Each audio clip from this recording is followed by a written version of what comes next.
Hi, Steve Clifford of Sheehy Toyota of Stafford and Fredericksburg, Virginia. Visit them at sheehy.com.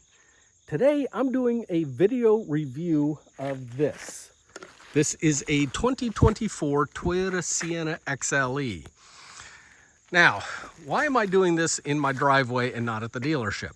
Well, because we don't have any in stock. These things are very hard to get. And this one, I stayed on the waiting list for several months and it finally became available. So this is now in my driveway. This is my wife's vehicle and we're coming out of a 2013 with 245,000 miles. And I gotta tell you, as a dealership employee, I have access to these things. I drive them from time to time, but until you actually get behind the wheel and spend some time behind the wheel, it's hard to appreciate just how nice this thing is. This is an incredible car for a parent. Let me show you some of the things that make this particularly ideal from a parent's perspective. So first of all, I want to talk about an error on Toyota's website. If you go to Toyota's website and you look these up, you'll see that it is listed as having a standard power rear door. But it says that if you want the hands-free version of that it is an option.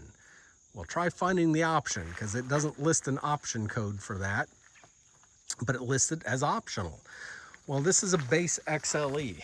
I have no upgrade package. I don't have the inverter. I don't have the entertainment, just an XLE.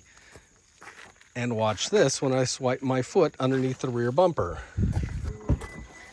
It opens the back door. Now, what's the point? Isn't that just a luxury?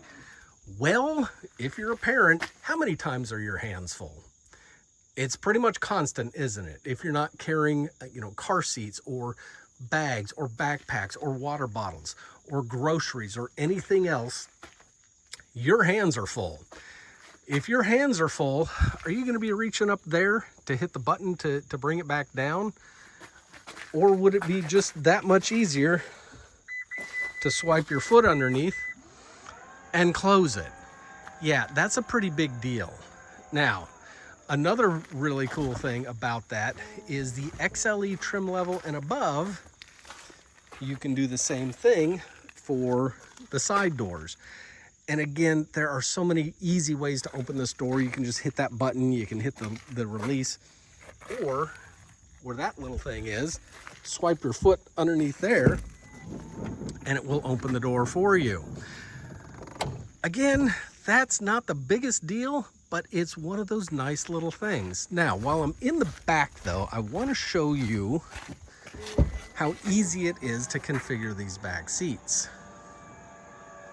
So one of the big advantages of a minivan over an SUV is that not only can you sit 7 people in this, and let's face it, 6 comfortably, this position in the middle isn't particularly comfortable.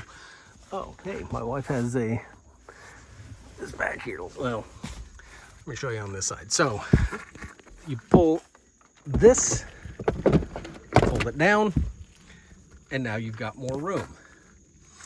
Oh, I was starting to say, the advantage, you've got room for 6 or 7, plus you've got room to put groceries or strollers. You can fit a twin stroller back here very, very easily. I've done it. I put a twin stroller and all the other accoutrements that go with taking twins anywhere, and it fits. Now, you fold that seat down. It folds down not completely flush, but close to it. And then you can slide this seat forward. Pull my booster seat out here. But if you lift up on this lever, seat back goes, it slides forward. Now, you cannot remove this seat, and there's a reason for that. On previous generation Siennas, you could remove that seat, but now there's a side airbag built into that. With a side airbag there, they don't want you pulling this thing in and out, so they did not make it easily removable. But when you slide it that far forward, look at all the space you've got. You've just got a ton of room there. So let's fold that back up, pull that, and your seat's back in place. All right, now you can get a 7-passenger configuration of this. I mean, I'm sorry, you can get either a 7 or an 8-passenger configuration.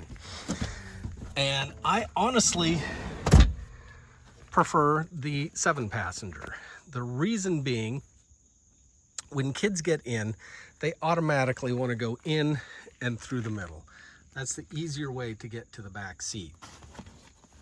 You can flip this up and slide it forward, but as you saw, getting it back, it's a little heavy, it's a little difficult. So kids kind of prefer going in through the middle anyway. And honestly, if you have the 8-passenger configuration, you've got a small seat here in the middle, but both of these seats need to be in the same position for it to really work. So most people just end up putting it in the back and storing it anyway. So those are some of the parent-friendly things. Now here's another thing. Kids, they don't like to be next to each other. They really don't. They will end up fighting over armrests. They will fight over space. And by separating them like this, you've got much better options and less likely to have fights while you're traveling anywhere. And that's obviously a good thing, right? Now, let me show you in the driver's seat here. Now, up front, it's typical Toyota. It's nothing fancy. However, I do want to talk about Apple CarPlay. Now, the 2025s are coming with wireless Apple CarPlay. The 2021s and newer, well, actually, all the way back to 2019, you could do Apple CarPlay, but you had to tether it, meaning you had to plug in a USB cable here. And some people think that's just a pain. Well, maybe. If you don't like that, you can go onto Amazon, do a search for wireless CarPlay adapter. Find one of these things. Now, I'm not going to get into name brands of this, but I got this for $50 on Amazon. You plug it in to your USB port, you pair your phone to that device, and then you have wireless Apple CarPlay. It works really well. It doesn't work as well as tethered or the factory wireless that's coming on the new multimedia system. Not quite as seamless, not quite as, I mean, there's every once in a while a glitch and you'll have to unplug it, but it works really, really well and it's very convenient. For $50, it's worth having. So my wife is members of different Facebook groups and chat groups and everything else with twin moms. And so many times she sees parents get on there and say, hey, you know, I need a new car. I'm not about the minivan life. What can I get? And every time she just shakes her head, like, why? Why wouldn't you get a minivan? There are so many advantages. The fact that you can put so many people in it and still have cargo, still have room to bring all your stuff. It's comfortable. The ride on this thing blew me away this morning. I'd forgotten just how nice these things are. It's quiet, it's comfortable, it's a hybrid. It's an all-wheel drive hybrid. And it's getting 36 miles to the gallon. What's not to like about that? Yes, it's a minivan, but it's a really nice one. And every time you get in the car and you start driving down the road, you will forget that you're in a minivan until you look in that rearview mirror and see those beautiful smiling faces looking back at you. That's what being a parent's about. So think about a minivan. Now, getting one is a trick because these things are so popular, most dealerships are on waiting lists for them. And if they're not on waiting lists, they're marking them up well over sticker. But there's a lot of dealerships that aren't. The Sheehy Automotive Group that I work for, we have a policy. We've never marked one up. They're all sold at sticker, no more. But that also means that we have quite a waiting list. And a lot of dealerships have those waiting lists, but seek out those dealerships. Seek out the dealerships that are not trying to make you get a bunch of extra stuff. And find a minivan that you like. Get your name on the list. Plan ahead. It is absolutely worth it. You will love the new Siennas. I'm Steve Clifford, and I hope you found this valuable. Thank you for watching.